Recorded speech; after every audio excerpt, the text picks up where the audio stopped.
What about, I mean, I know most of your scenes were with Leighton, but what about Blake Lively? Like, what was she like back in the Oh my day? God, Blake is, first of all, she's so funny and like so. She always just had the she she would always just tell me like these anecdotes about her life, and I was always just so obsessed with her because she's such, this amazing, beautiful creature. And then she would tell me all these like funny regular things that would happen to her. But I always say about Blake is that she's so striking.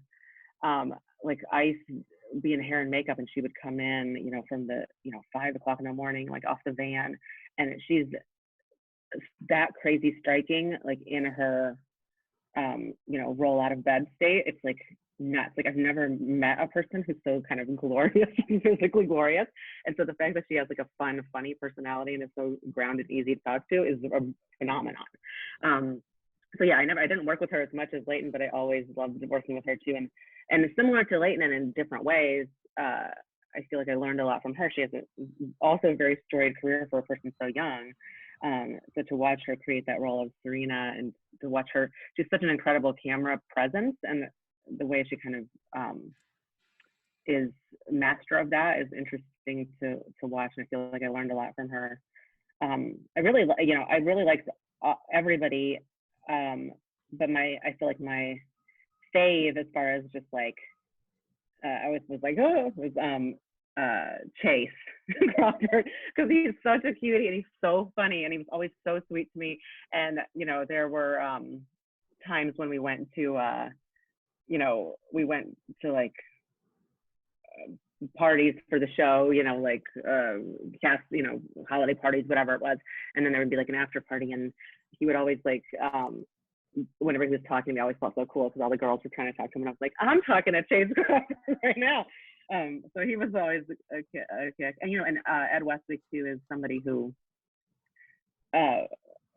because Chuck has such an edge to him, you don't expect it, but Ed was always so sweet and so welcoming to fans and people who would come to set to visit. So I always really admired that about him. And also he and I were the two people that when we would work together, we're both working in accents that are not our own.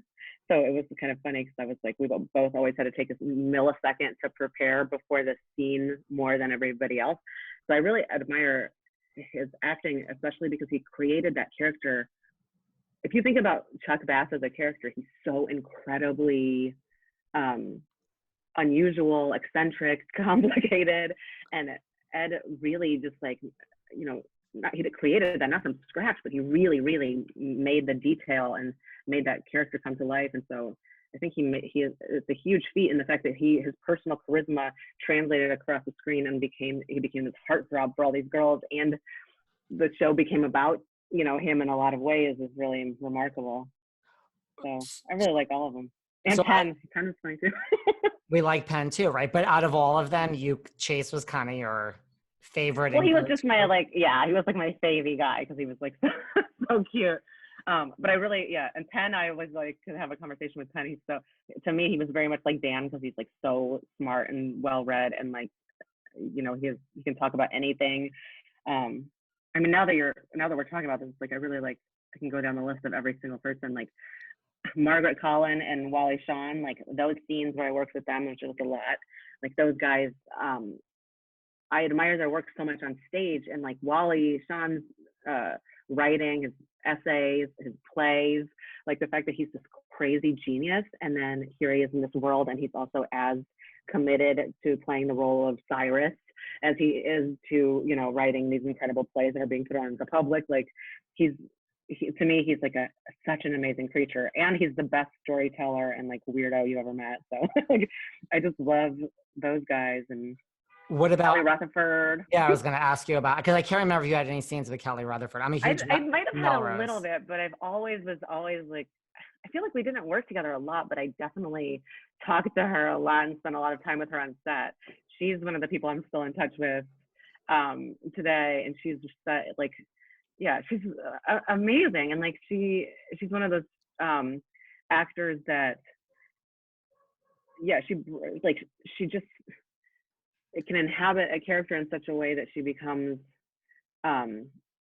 memorable, and her charisma on camera is amazing. I think that actually that's why she and Blake, even though they don't, they don't like exactly look alike or anything, but they really read as mom and daughter because they both have that kind of magical thing where they can transcend that camera and they just like, feel their presence. So yeah, I just could talk about for hours about everybody because no, it was a really good group of people and then a good group of actors too, and to watch how everybody approach their work in slightly different ways.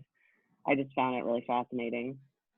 I love me some Kelly Rutherford. If you've never Yeah. watched the entire series of Melrose Place and you talk about going back and rewatching The Sopranos, treat yourself to Melrose Place.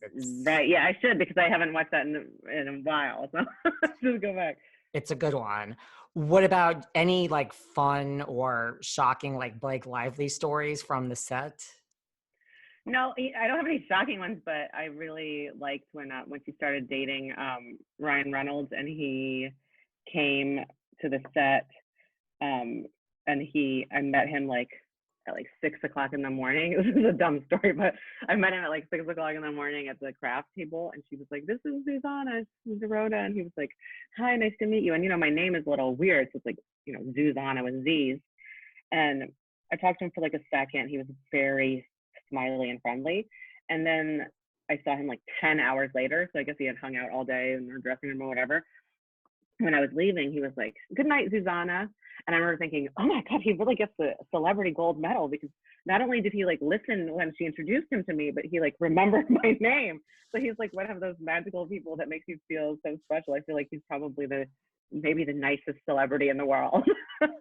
But yeah, they're so cute. And like, I'm so glad that they have this like, life with all these wonderful kids now and stuff. And, that's always what makes me laugh too, is that she is, such a glamorous person, but like her favorite thing is like being a mom and like baking stuff. And I mean, she was like that even when she was young. So it's like, you never had the feeling you were hanging out with some kind of scandalous Hollywood person. It just felt like she was so just like more of a sweetheart. Yeah, so I don't really have any. I feel like people always ask me for like juicy stories, and I really don't have anything juicy. I just have like stories where I fawn all over everybody, but it's not true. What about like when Ryan was there that day? Was everyone on set like, "Oh my God, holy shit, that's Ryan Reynolds"? I probably, I mean, like I feel like on sets people always act so cool, so it's like, nobody ever does anything like outright. But I feel like, yeah, when she was dating him and yeah, when he would come around, it felt to me very exciting that he was like in the building. So yeah, that I'm sure people were thrilled.